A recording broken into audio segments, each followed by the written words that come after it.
Hi, இதை பாருங்கள், எண்ணெய் கத்திரிக்காய் குழம்பு சொல்லி தரேன் பாருங்கள். நீங்கள்லாம் அந்த காரக்குழம்பு பண்ணுறீங்கல்ல, அந்த மாதிரி இல்லாமல் இந்த எண்ணெய் கத்திரிக்காய் குழம்புறது எப்படி பண்ணணும்னு சொல்லிட்டு சொல்லித்தரேன் பாருங்கள். முதல்ல வெங்காயம், அப்புறமா இந்த கத்திரிக்காய் முழுசாக நாளாக அப்படியே சின்ன சின்னதாக பார்த்து அந்த மாதிரி நாளாக பிரித்து கட் பண்ணாமல் அந்த மேலே இருக்கிறத மட்டும் கட் பண்ணிட்டு முழுசாகவே அப்படியே 4 பங்காக கட் பண்ணிக்கோங்க.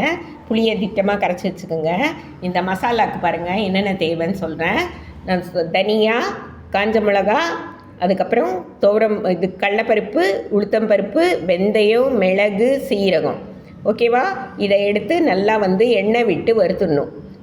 வறுத்துட்டு அதை பவுடர் பண்ணிடணும். மிக்சியில் போட்டு இதில் எண்ணெய் வச்சு நம்ம தாளிச்சிட்டு அதில் பெருங்காயத்தூள் போட்டு தாளிச்சிட்டு அதுக்கப்புறமா இதை நல்லா எண்ணெயிலேயே பாதி வரைக்கும் வதக்கணும். அதுக்கப்புறமா கொஞ்சமாக தண்ணி விட்டு அதில் வேக வைக்கணும். இப்போ இது வெந்ததுக்கப்புறமா இந்த புளியை ஊற்றிட்டு புளி கொதித்ததுக்கப்புறமா இந்த மசாலாவை கொஞ்சமாக தண்ணி விட்டு, ஏன்னா அது உருண்டை ஆகிடும், வேர்க்கடல் கொஞ்சம் போட்டுக்குங்க. அப்படி இல்லைன்னா எள்ளு போட்டுக்குங்க அந்த மசாலா கூட. அவ்வளோதான். எல்லாத்தையும் சேர்த்து மிக்சியில் போட்டு எல்லாத்தையுமே வறுக்கணும்.